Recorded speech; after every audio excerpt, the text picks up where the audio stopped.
afternoon from College Park. It's Maryland 52, Howard 13. The DJ Durkin era opens with a win. I'm Wayne Viner. That's Bruce Posner. What do you think, Bruce?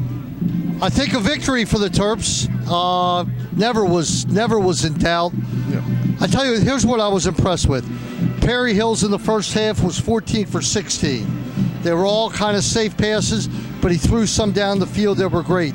I thought Ty Johnson and Trey Edmonds played great. They had holes. Tyrone Pegrom, very impressive. Maybe more as a passer than I thought. Yeah, he came out and whipped some fastballs down the middle to DeAndre Lane in the second half. Yeah, I mean, I really was impressed with that drive when he got the touchdown.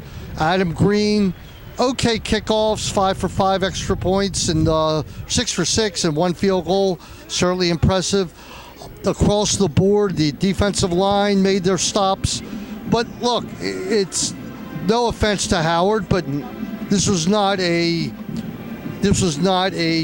tremendously great defensive opponent. No, it wasn't the greatest football team in the world, but I'll tell you what looked different.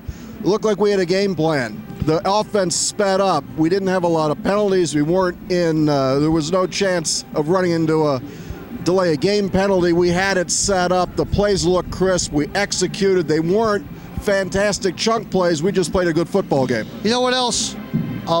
You made a point. I want you to make the point about the special teams, but Keefe's stat of the day, 0 turnovers. Now, we can't stress that enough. Right. You know, they had 1 fumble on an onside kick that we recovered, but 0 turnovers. They played pretty well, no complaints. Defense gave up a couple TDs at the second half. But it was the fourth team defense. Look, on specials, Maryland has a punt block team that doesn't have any linemen out there. The closest they have is Russia and Melvin Kane.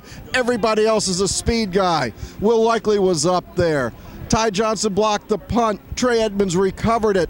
It's speed all over the place. I love what they're doing on those specials. We're a danger to break one, to block a punt every time out there. Agreed. So look, it's behind us. It was almost like a present to DJ to have a game like this. Start off 1-0. He has to be happy. I'm sure he was waiting on Raven on the sidelines like Harbaugh. I'm not sure about what. That was a chop block late in the game. Right, but anyway, good start. Now it kind of starts for real next week. On the road next week is FIU. On Friday night? Friday night, 7:30. We'll get a better idea. But all in all, a pretty good, successful day for the Terps. We'd like to thank Meyer Consulting Engineers, back with us again as our prime sponsor for TerpTalk Game Day.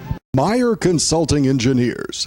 In the past 5 years, our organization has completed over 1,300 projects in the U.S. and abroad, including many structures at the University of Maryland. For structural engineering and materials testing and inspection, call Meyer Consulting Engineers. We're going to head inside and listen to that press conference, the first big win for the DJ Durkin era. Behind us, the Maryland Howard Band's put on a postgame show. The Howard Band was pretty good. Yeah, real quick on some Ravens notes. One of our guys was cut, Michael Campanaro. He wanted to be a Terp, ended up at Wake Forest. He's gone. And Jeremy Butler, a big surprise, was cut.